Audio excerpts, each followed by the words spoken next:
Welcome back, everyone. This is Dave from Corn Productions by co-host Stacie here to talk about the original Quantum Leap, Season 3, Episode 5, the Halloween episode. The Halloween episode, whose title we're not going to say. Yes, because bad things happen when we do, or when people do in general. It's basically a curse word within the fandom.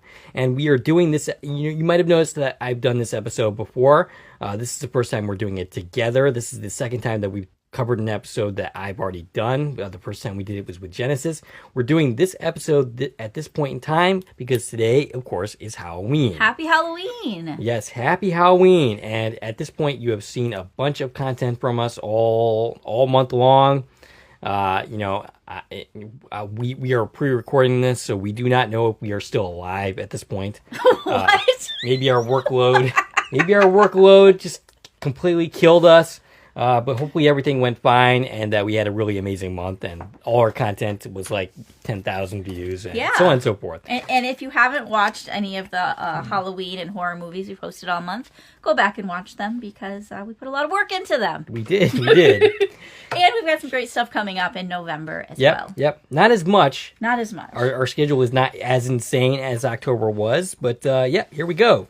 So the episode's description reads as follows. Everything goes wrong when Sam leaps into the gothic horror novelist on Halloween. The episode was written by Christopher Punthal and Rupenthal. Rupenthal. I don't know how many times I gotta correct you. You're just gonna have to keep doing it throughout the rest of our lives. And the episode was directed by Joe Napolitano. The episode takes place on October 31st, 1964. Wouldn't you know it? That is Halloween. Amazing. And originally aired on October 26th, 1990, a couple days before Halloween. Before we go any further, I'll tell you a couple things. One, this is not a spoiler review podcast, so if you haven't watched the episode, I highly recommend you go and check it out, and then come back and give us a listen. Secondly, if you're listening on the platforms that this podcast is now available on, please follow, and feel free to check out my YouTube channel, Corn Productions, where additional content can be discoverable, Quantum Leap related and otherwise. If you're already on my YouTube channel, please like, share, comment, and subscribe to our channel. All right, so Stacie, your thoughts on this week's episode? It's a fun holiday episode. It's one of those kind of, I don't know what the word is I'm looking for. Like, it's not important to the overall story. It could have been. Yeah. Like, something happened here that we could have made a big point about, but we never talk about it again. Yep. But it's just kind of a fun holiday episode. Some series have Christmas episodes that are completely out of continuity of the series. This is kind of like that, where you just kind of take it as its own thing and you can't look at it too hard and you can't try and make it part of the overall story because it doesn't really fit in anywhere. So I would say this is a fun episode. The conclusion to this episode is batshit crazy. I think it's one of the more successful forays into horror that Quantum Leap did. Sure. So going through those episodes, A Portrait for Troy, at one point I considered this to be the worst. I know, you hated that episode. Considered it to be the worst of the entire series.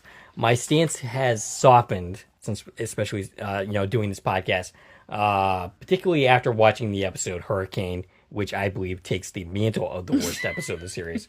So I don't really consider that a successful episode. But I think that's worth rewatching together at some point. I think we should do that episode together. Ghost Ship, would you consider that a horror episode? It kind of has that there flavor. A little bit, yeah. Dreams, we consider that a bad episode. I would call that an ambitious failure. The Curse of Tahotep, is that a horror episode, do you think? Well, if you consider Universal Monsters as horror. Okay. The Trilogy, would you consider those episodes horror? Not at all. No? Why do you think that? Well, because it kind of deals, sort of has the thematic connection to the Salem witch trials, or that illusion is brought up at one point. So, but you don't buy that, okay? I don't know. Blood Moon, I don't really have any love for that episode. Nobody does, including the people that made it. Yes. So, yeah. Yeah. So, based on all that, I pretty much have to consider this the most successful foray into horror that the show ever did. So do we have anything else to say before diving in? One thing to note is this is the first televised use of the gummy bear handling. Yes. Now, story continuity, it is introduced in the Great Spontini a couple episodes later. But probably just because they wanted to finagle their schedule to make this come out the week of Halloween. That makes sense. We see it here. Which further kind of breaks what's happening here, because you should be like, what's he holding? That doesn't make sense. That's not the hand link. Except both Als are using it. Right. So, if you happen to watch my podcast, my original one, I'm probably going to repeat some points that I made, but I am also going to have Stacie's feedback, which I did not have originally when I was originally talking about this episode. So I apologize if I say things that I said back then. In fact, I know there's a couple of things that I'm absolutely going to repeat. You should, because you're talking about the same thing. Right. Your opinion shouldn't have taken a full, complete change. It did not. Okay. All right. So, diving in? Sure, let's do it. All right. So Sam leaps in wearing a weird outfit, holding a candle over some books. One of them written in 1879. Which he seems to think might actually be the time that he's in. He starts acting like 1879. Yeah, and he goes, that's impossible. Which is really weird. He doesn't know how books work, that you could like read something from a prior year. Right. This book is Witchcraft in America by Reverend John T. Immendorf. Did you happen to look into it? Boston. Is that a real book? I did not, but I'm guessing it's not. Okay. I don't know, though. I didn't look it up. So he calls for someone. He's, walking around this haunted house. And it's a very cobweb-filled room. Yep. In my memory, this was an attic. Yeah. But it's not an attic because he goes upstairs when he leaves here. Right. So I'm not sure what kind of room he's in. And he goes upstairs, hears a weird groaning sound. He opens a door. This creature leaps out at him, causing him to fall down the stairs. And he seems to get knocked unconscious. Credits.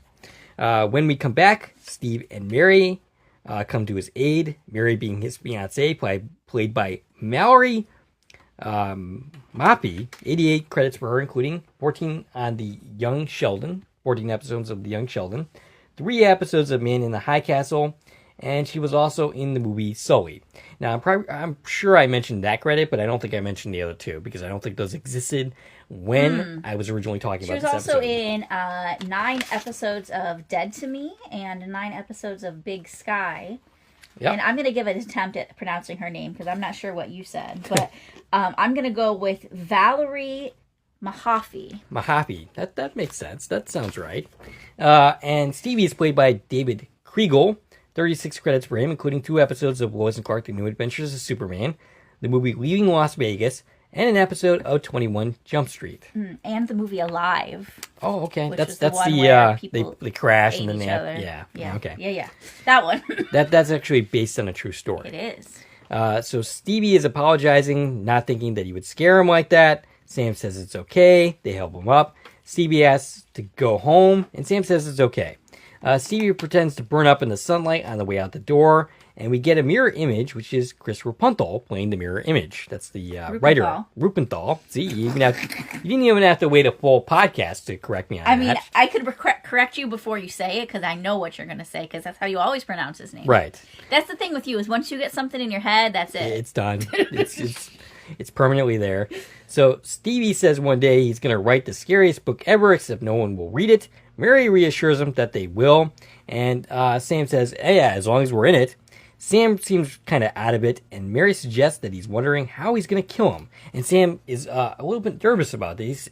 He says, I don't want to kill anyone. Right, because he thinks at this point, he's just walked in on a murder plot. Which, is plausible. That could be what you're here to stop. But nope, it's about a book, and she says she has to kill the character, or he's going to have to rewrite the entire book. Sam changes as soon as he realizes what's going on, and Mary suggests burning the character at the stake, like what happened way back in the day. To Alice, what's her name, had lived here before she moved to Salem. Now I'm going to bring it up. We're talking about burning witches at the stake like they did in Salem, which never happened. Right. So this is a real-world inaccuracy, saying witches burned at the stake in Salem. But it does provide continuity to the Revival series episode, A Kind of Magic. Oh, okay. Where they talk about burning witches at the stake in Salem. Gotcha, all right. So, it's not real world history, but the fact that they brought it up here makes the story, brings continuity to A Kind of Magic, which everybody poo-pooed, like that wasn't real history. Yes. But that's how we're saying it right here in the original series. Right. We're pulling it right from here. Gotcha. That, okay. Mary says that's what happened in Salem in this history. So they hear banging upstairs, and Sam is talked into going to talk to Tully, who's working on the windows. And along the way, he sees books that his host wrote, and the host is Joshua Ray. I tried to look and see if this is a real author, and I mean, there is an author who wrote horror who actually is named Joshua Ray. I can't tell if this is the same person or not, though. So he finds a snake cane also, and he reads from his typewriter. And then we meet Tully, who says, "Those who dance with the devil are bound to get scorched." And, this man is on a ladder doing windows, and he's really not being safe. He's, like, swinging all over the place, like he wants to die. I think I made that joke in the original podcast, too. He's, like, on one side of the window. And then he's swinging wildly to the other. Why is the ladder not in the middle of the window if you're trying to do things on both sides of it? Yeah, so my argument here is that Tully deserved to die because he's not... Oh, well. he's not operating that ladder in a safe fashion. He's basically acting like a person who wants to die. He's probably the reason why they put, warning labels on ladders that you can fall off. Maybe. Yeah, maybe. I mean, it is 1964, so. Yeah. It's probably before we had those warnings. So, so he's saying that those that are dance with the devil are bound to get scorched, and he's continuously talking about, I think that witch that we talked about at the beginning. Yeah, Alice. Yep. And Sam sees a goat at the bottom as Tully continues to talk and be really weird. And the goat tugs at the rag, and Tully falls to his death as the goat wanders off. The ladder topples over. Sam rushes downstairs and out to him, but there's nothing he can do. His neck is broken, and we have our first death. And Tully's played by Donald Houghton, 45 credits for him. He was a monk on the series premiere of Star Trek Deep Space Nine, which is funny because that's not a connection I made before, except I might have actually realized that when I was doing the original podcast. I do remember his role on that episode. And he was in an episode of The Waltons and an episode of Little House on the Prairie. He passed away in 1999. He was also in one episode of Airwolf. Okay, so before we move on, a couple things from this little scene where he was in the office. When we get to see the black cat, I don't know if you mentioned the black cat. Oh, yes. So the cat jumped out and scared Sam. Yep. He'll do that several times throughout this episode. Just so we can find out later that he doesn't even have a cat. Right. So this is the first time we see the cat. The second thing is when Sam was reading the page in the typewriter. So what it was talking about is... let me find my spot here. Okay, so the page talks about a curse and a tomb. So it's reminding me of the Curse of Tahotep, which of course is a later episode. Right. But it seemed very similar to what we're talking about on this page that Joshua Ray is writing. And then it says on the page, an eel of smoke slithering through the sockets of a moldy skull, which means something to me because this pulls up a Mandela effect memory for me. Okay. So, in my memory, this is a big one for me with the Mandela effect. Skulls have open sockets. I remember that as well. Which would allow for the eel to slither through the skull. Right. Except in our real reality that we live in, that's not possible. Because our eyes have bones behind them with only tiny, tiny holes for the nerves to go through. And not open sockets. Right. So any depiction of, in this case, an eel or a snake or anything going through eye sockets is not a plausible reality. Yet it's used all the time in fiction. Yeah. And it's used here in this Maybe that's why we remember that to be the case when it's actually not, and it's not actually a Mandela effect at all. I mean, it's a Mandela effect by definition because people remember it. But the question is, why do we remember it that way? Well, maybe that's why the explanation for that. I mean, this is one that hit me hard, when I was learning about Mandela effects because, every skull I had ever seen pictures of had open eye sockets, and suddenly they don't. I remember specifically having that conversation with you. I'm sure you do. Yes. Because I freaked out a little bit in 2016 when I learned about the Mandela effect. Way back in the day. It was a long time ago. Yep. But yeah, that I wanted to point that out because that resonated with me reading that on this page. So Sam talks to a cop, and this is Sheriff Master, played by Paul Link. This is his second appearance in the series. The first was in Played Against Seymour back in the first season. He has 72 credits for him, including Melrose Place, the 1990 version of The Flash, and 2 episodes of St. Elsewhere. And Paul Link actually played the bad guy in Played Against Seymour, which they kind of... He was Lionel. Yes, and they kind of make it seem like Ben Masters is the bad guy in this episode, though it doesn't turn out to be the case. Sam tells him about the goat, and he's told he doesn't even own a goat. And this is when Dean Stockwell appears, and I'm saying Dean Stockwell because Al is not appearing here. Well, sure, but it's Al for all intents and purposes until we find out it's not. Right, but this is Dean Stockwell's first appearance at 10 minutes and 40 seconds into the episode, suggesting the goat might have belonged to someone else. And, I think I pointed this out originally when I was talking about this episode, but Stockwell's performance in this episode seems really off. And that would seem, it's easy to chalk that up as just a bad performance from Stockwell for whatever reason. But I think that's on purpose. Right, because this is not really Al. He's pretending to be Al. Right, yeah. So he's not going to be a great Al. Right. And, the devil is a bad actor, apparently. Yeah. So the sheriff reacts like he's hearing someone, like he's actually hearing Al. And Sam proceeds to act like a crazy person. He's like, "What do you mean? I didn't push anybody." He's acting like a guilty person. It's a very strange conversation. Yeah. And I feel like even Sam is reacting weird to this whole thing. Mm-hmm. And I feel like that throughout the episode, that like Sam is not behaving rationally. He's not acting the way I'd expect him to act. Right. I don't know. It's just very strange. So, he acts like a crazy person, and the sheriff takes Mary inside to interview her to talk about this. Sam, annoyed, says to Al, he could have saved Tully if he had any kind of warning. And Al, he's not even looking at the hand link. He says, Ziggy and I knew nothing about this. Right. And I'm sure that's true. Now, it's weird that Sam's so upset that Al didn't know, though. Because Al never knows what he's here to do the first time Al pops in. That's definitely a point throughout the episode.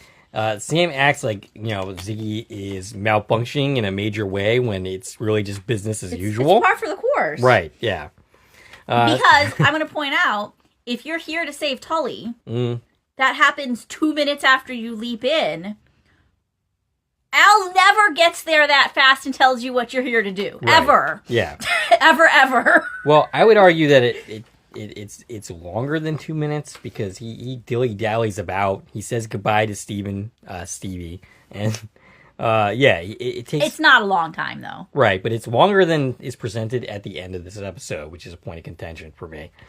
But I'll get into that later. So...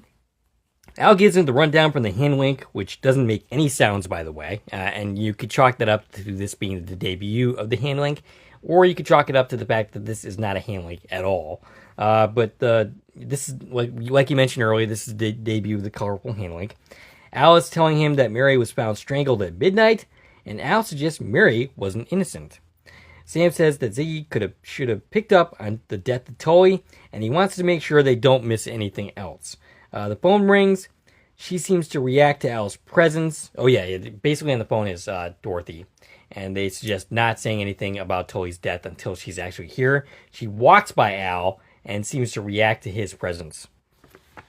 Up in the office, Sam sees a typewriter which describes Tully's death. And this casts suspicion on Mary. And, so I already said that. I'm lost in my notes. So. I actually kind of skipped that, but... So Al says he's going to get Ziggy on what's going on right away. And if I were Sam, I'd be asking, well, why aren't you doing that already? Why isn't Ziggy already on this case? I'm going to give you a moment to catch up on your notes and figure out where the heck you are. I really can't find where I'm at all on this entire page. I think you maybe jumped around a little bit, and I just couldn't catch up. Okay. So Sam says to keep an eye on Mary because that message did not type itself, and he disappears. We cut to Dorothy being told about Tully. She's played by Fran Ryan. 150 credits for her, including an episode of I Dream of Jeannie, The Brady Bunch, and Green Acres. She died on January 15th, 2000 at the age of 83. She also was in 3 episodes of Night Court and 7 episodes of General Hospital. Oh, okay. So Dorothy takes the news okay. Sam speculates that someone might be out to get them because he ended up with Mary. And it's actually brought up here that Ben Masters was after Mary at one point. But Dorothy says that the better man won. Dorothy goes to the kitchen, and Mary once again reacts to Al, who just appears. Sam insists that they cancel the spook house. Then there's a scream, and they run into the kitchen, and Dorothy is dead. Sam is pissed, and they spot the culprit, which is the black mamba snake that Al randomly pointed out earlier. Sam tells Al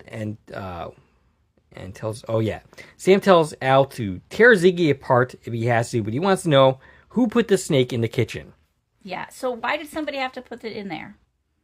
Because it was in a cage previously. I know, but so we're pretty set right now that these are all murders. Right. Even though you watch the dude fall off a ladder because a goat did it. Right. So why do you think there's foul play? Why is that even a question? I'm not sure. Do you know what I'm saying? He watched the death. Right. And a goat did it. Right.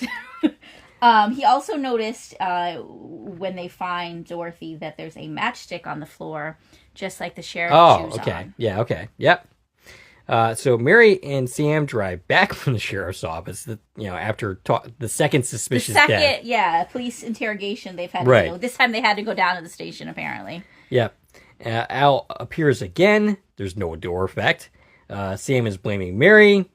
No, Al is blaming Mary. Al is saying there is a logical explanation, insinuating Mary's behind all these deaths.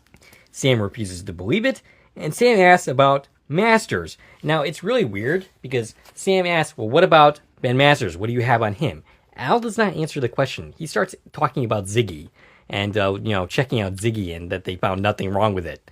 Al literally doesn't answer the question that Sam just asked.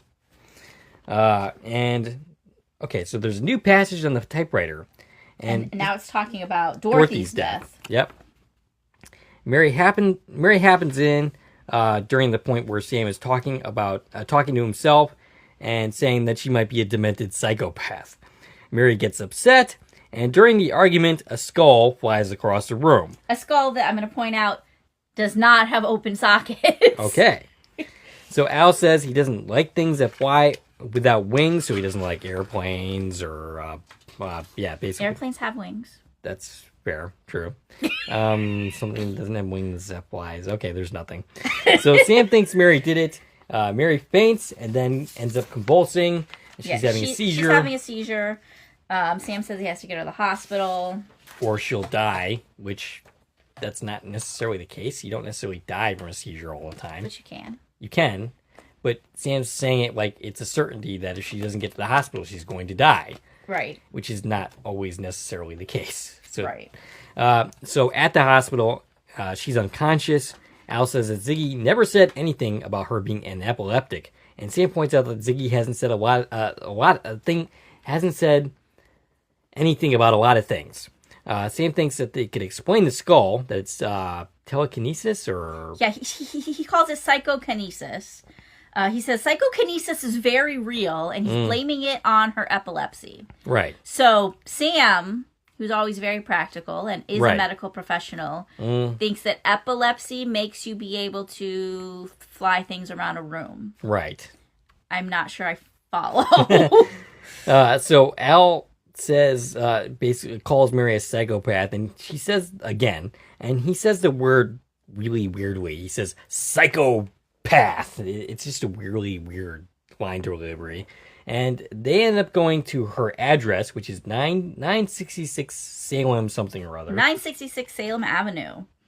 So Sam goes there. And the 966 eventually falls to the point where it now says 666. Yeah, the 9 flips over. And they did the same thing, but backwards, in the revival. And was it that Halloween episode that they did that in? I'm pretty sure it is the first one in the first season that you're talking about. One of my favorite episodes, I think. I want to say it was like 669 or something. Oh, yeah. It was a different number, but they did the same thing where the number flipped. Mm-hmm. So Al ends up entering through the literal door. He doesn't actually walk through the door. He actually goes through the open door that Sam has opened. And Al is still on a kick about Mary being behind everything, and Sam continues to defend her.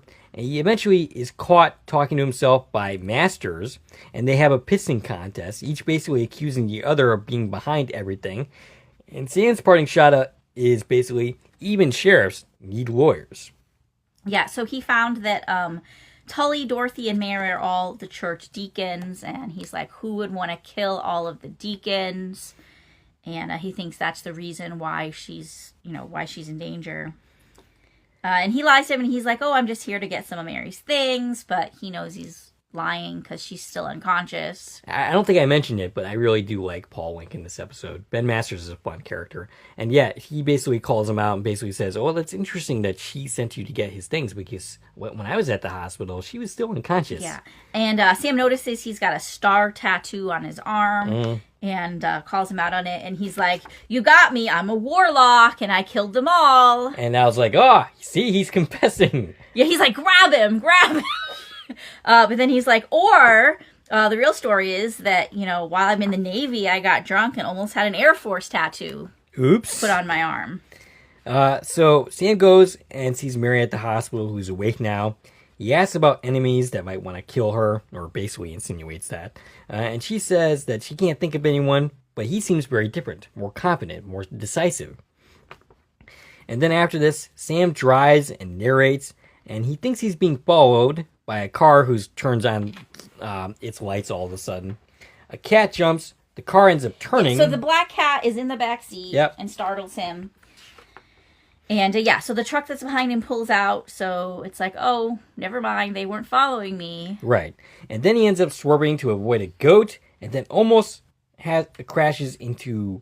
he basically crashes the car, avoiding hitting Steven at the same time. Stevie's in the middle of the yard, and he's wearing a different costume than he was wearing earlier. Now he's wearing a Pumpkin Man costume. And I'm pretty sure this is the same pumpkin that we saw earlier on the actual scarecrow outside. Yes. Which, by the way, is ridiculously super scary. I put it on our thumbnail. Yep. It's the creepiest pumpkin I've ever seen. Well, I guess they did a good job then. And that's what Stevie's wearing at this point. So, I get why Sam was startled and, think crazy stuff's happening because you're just standing in the middle of the road why didn't you take that thing off your head if you're trying to get his attention? Right. You're standing in the middle of the road with a pumpkin on your head. Yes. What are you doing? Sam says for a second that the car had a mind of its own, like in Christine, and of course Stevie does not get the reference. And then we cut to Sam reading He also says he didn't see a goat, and he's like, Josh, you don't have a cat. What do you mean the cat was here? Right. And so back in his office or whatever, Sam reads a book, which is, I guess, about the devil. And Al from behind quotes Tully's line earlier about those who dance with the devil are bound to get scorched. Sam thinks the sheriff is the murderer, and Al blames the name that I cannot name. Though, can I? Because it's not actually... No, don't say it. Okay, I cannot say it. My notes say... Al says maybe the killer is the title of this episode. Okay. All right. So Sam calls for the sheriff, but he's already on his way to the hospital to pick up Mary. Sam panics, and Al disappears with no use of the hand link and just disappears. Yeah, he says, Gushy, center me on Mary, but it doesn't use the hand link. There's no sounds. Right, yep. So Sam finds the sheriff dead in his car, and he sees the goat, which quickly disappears. Sam drives home. The sheriff's vehicle is already there. Okay. Yeah, not crashed with a hole in the windshield like it was a minute ago. He narrates that there were no tricks on this Halloween or treats, only death, which is pretty melodramatic. He asks Stevie about the sheriff and Mary, and at this point, why isn't he weirded out by the fact that the sheriff's truck is there? I mean, he looked at it puzzled, but then he's just kind of went with it. He doesn't the sheriff is dead. I just saw him dead. So how did he get here? Yeah. And he was like, oh, are they here? Right. He expects them both to be here. But then so he tells Stevie to go home. He goes inside and tells Mary that the sheriff is dead, despite just being told that the sheriff was there. Right. And then he reacts to the sheriff being there. Right. So I don't understand this sequence. Yeah, exactly. There's a misstep in there somewhere. And Master says, well, it's about time. Sam grabs him, and then he morphs into Al. Ooh. And One thing I want to ask before we get into this scene is, what happened to the fact that there's supposed to be a spook house happening here tonight? Where are all of the customers that are supposed to be walking through this haunted house right now? Well, I mean, at this point, I think it'd be canceled, wouldn't it? They never canceled it, though. Oh, fair. They mentioned, like, should we cancel it a couple times, but nobody said, like, oh, I canceled it. Right. How come the town's not here? Right. Or at the very least, why aren't there trick-or-treaters outside?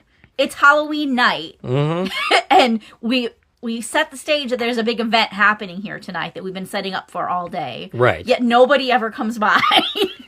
Yeah, that's fair. So Al has glowing red eyes. Sam tries to run, and he baws like a sheep. Al locks the or doors. like a goat, I guess. Yeah. Al locks the doors, and Sam asks if this is advanced psychotelekinesis. And Al creepily tells Sam that Mary is in danger now. Sam lays out the case, realizing that Al was behind it all. That he never walked through anything, didn't use the imaging chamber door. And was the only one around when the others died. And then real Al suddenly appears from the imaging chamber door at the 38 minutes and 59 second mark. This is the first appearance of actual Al. Yeah. And by the way, this entire sequence is batshit crazy. I can't tell if this performance by Stockwell is really campy or brilliant. But throughout, I kind of feel like I need to offer this guy a throat lozenge or something, or a cough drop, because that talking like that could not have been very easy on the throat. And real Al apologizes to Sam for being so late. And Devil Al sees him. Yep. And Al's like, well, that's not good. that is certainly an understatement. Yeah, Al tells him he needs to get out of there, but Sam tells him he can't. That basically this Al character that is right in front of them has killed multiple people. And intends to kill them. Right. Al tells him that Ziggy says there is definitely something there. No kidding.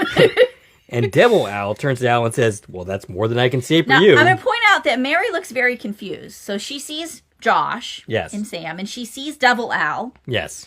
But she doesn't see real Al that Sam's talking to. Right. So she just sees the sheriff turned into this dude, and her fiance is just talking to thin air. And she's just like, what's going on? Well, to be fair, it's not the first time that she's seen him talk to thin air at this point, but yeah. Just imagine how crazy this is from her perspective. Right. So they realize he's the devil, and he says he's there to end his trek through time. How dare he put right what he put wrong? And Sam says he's trying to get home. And then Devil Al creepily laughs and says that he's not going to make it. And then he starts grabbing his throat. And Al says, if you can touch him, you can hurt him. I'm not sure what he's basing that on, but whatever. Well, I think just the fact that, he's grabbing Sam, that means he's tangible. Okay. So fight back. So Sam reaches out. The clock strikes midnight. We hear the clock going off. And the player piano starts playing for no reason. Everything in the room starts shaking. Mm-hmm. The devil and Sam spin around. Books are flying. Devil Al morphs into Mary, the goat, Sheriff Masters. He goes in order. He starts as Tully, and then Dorothy, then the sheriff, then the goat. And finally he turns to Mary. Mm-hmm. And then all hell breaks loose. All of a sudden, he spins, he falls. He's back where he started at the beginning of this episode. That is a crazy sequence of events, by the way. Yeah. Never to be topped by any other episode. So we're back. He's on the ground. Mary and Stevie, who's wearing the devil costume, rush to his side. Like you said, we're back to the beginning of the leap. He has just fallen down the stairs and hit his head. And real Al comes at this point. He's there already, it seems. Yeah. And Sam explains the story. Al gives him the rundown, saying that he's there to prevent Tully from dying. And he runs upstairs and saves Tully's life. Okay, here's my quibble. In the original time through this episode, Sam was there milling about. Like, he says goodbye to Stephen. He has a long conversation with Mary. And then he goes up, examines his office, talks to Tully for a little bit, and then Tully dies. Okay. There's a lot more. I'll counter that Al did say in this scene that Sam's been unconscious for a couple of minutes. Okay, so he was unconscious for the time span that he was milling about in the original timeline? Right, because in that original timeline that we watched, he wasn't out. He just, they got to him right away. Okay. All right. Fair enough. So we can say that time passed while Sam was unconscious and they're just standing over him. Gotcha. All right. But yeah, he rushes up, he grabs Tully just as the ladder falls. And he's holding a dangling Tully, and Stevie helps pull Tully in through the window. Wouldn't it have been easier to go outside and grab the ladder than to run up? Like, you're already downstairs. Right. He runs upstairs to grab him through the window. Yeah. I would think it would have been easier to go outside and steady the ladder. Maybe. But I don't know, the way that Tully was, bounding around on that thing, I don't think it would have mattered, because I think he still would have fallen to his death. And there is no goat, by the way. And Al is amazed that Sam knew what to do before he was told. Tully's saved. There's no goat. And Sam continues to tell the story as Stevie is being walked out, and he ends up getting picked up by his mom, and this is Mrs. King, and that's when they realize that this is Stephen King. Sam just gave him the plot to one of his novels. Yeah, and he also has his St. Bernard in the car named Cujo. Hey, speaking of which, Joshua Ray is also an author who's telling this story. Isn't that kind of like stealing an author's ideas and writing your own book based on those ideas? If he didn't write them. I mean, sure, but I hope Stevie asked. It's called inspiration. Sure. I hope. He didn't give him a whole outline. He was just, fleeting ideas. And then Sam ends up leaping, and that is where the episode ends. And I forget where he leaps from that. Actually, Miss Deep South is the next episode, which we're not covering next. The next time. This is a bonus episode. Right. So one thing I want to point out is that he gave him Carrie. He was talking about knives flying, but he didn't actually give him Christine, because that happened in the timeline that didn't happen. Okay, gotcha. Right? Yeah. That didn't happen here. So what? Okay, was it all a dream, or this is like the big topic, right? We don't have an answer of what this episode was. Did this happen? I would prefer to believe yes, because I despise. It was all a dream. It was a dream hallucination while Sam was unconscious, or was the devil really there? I'm going to. Did Sam sent back? Like, did he re-leap into earlier in the leap to get a do-over? Right. That's my interpretation. I think that's what happened. You think he was just leapt back to that moment? Yes, I think that was really the devil, and that Sam leapt back to earlier in that episode. I like I said, I really do not like it was all a dream endings. So that is my preferred interpretation, that those events actually happened. But he never actually says he's the devil. I mean, maybe he does, but it doesn't necessarily mean that it was literally the devil. It could have just been any kind of evil spirit. Something associated with the evil leapers? Perhaps. Before they wanted to reveal themselves? Yeah. It's left pretty ambiguous, though, right? Exactly why did this happen? The big thing for me is it's really odd for Al to get there as quick as he does in the second timeline that he's already there. Yeah. And have the answer of why he's here. He's like, you're here to save this dude. And as I'm saying it, the dude's dying. Right. So if we hadn't gone through all this, how would Sam have completed this leap? He wouldn't have. The guy would have died before he was told he had to save him. Right. And also, it's really odd, really, really odd for the first time Al to appear, for him to know what you're here to do anyways. Right. He's just like, you're here to save this guy. Point blank. Right. When 99% of the time it's, I don't know why you're here. I'll come back in 6 hours and tell you. Right. Yeah. Usually that is the way. So he never leaps into a place moments before the thing he's there to do. Never. Right. So why would he have leapt in so close to the time he's supposed to save somebody's life? I don't know. So what is your interpretation of this? I don't know. I don't really know how I feel about this. Again, I just feel like I don't feel like I'm forced to make a decision, because we never come back to this again. Right. Either way, we never address this again. We never bring up the devil. Sam's never like, well, that time that you tried to kill me? Right, yeah. Are you really here because I suspect you're not you? Are you the devil today? Right. In Curse of Tahotep, I brought that up. Like, it felt for a moment like we were revisiting this. I kind of wish we did bring this up once in a while. Right. I kind of wish Sam was like, I don't know if I, touch Al and make sure he's really not there sometimes, you know? Yeah. But we don't do that. We don't ever call back to this episode. We just kind of put it outside of canon a little bit. I don't know. I don't know if I have an opinion of what really happened. Gotcha. All right. But it was fun. Yeah, it was a fun It was Halloween fun, episode. and I think it was a great performance by Dean Stockwell to pull off that dual role. Yeah. Especially, like, when they're both there, like, having to play off of himself. Yeah, definitely. Like, that was great. It definitely is a fun performance to watch. It definitely is one of those moments where I'm like, hey, Dean, do you want this cough drop? Because, man, your throat has to be sore after doing all that. And the spinny scenes, like, that looked like that's a lot to film that. I'm sure. Because it's done in such a way that it feels like it's such a continuous shot. Yeah, we're swapping out who he's spinning with. Right. So it was a lot of different shots composited together, and they did a really good job of editing all that together. I'm sure Bakula... Including the goat. Like, how do you film that? Right. That goat was guilty as hell, by the way. The goat was the mastermind. The goat did it all. Yeah. And I think that's, the consensus is Devil Al was the goat, was the cat. Ah, okay. But, I don't know. I have a hard time taking this episode too seriously. All right. So, any other further thoughts before concluding? I just really want to know what everybody else thinks. Yeah. Give us your take. What did you think about this episode's events? Do you take it at face value? Do you think it's a dream? Give us your opinion in the comments. And what do you think of that pumpkin? I think that's the scariest thing out of the whole episode. Yes. I'm telling you. Yes. That pumpkin was creepy.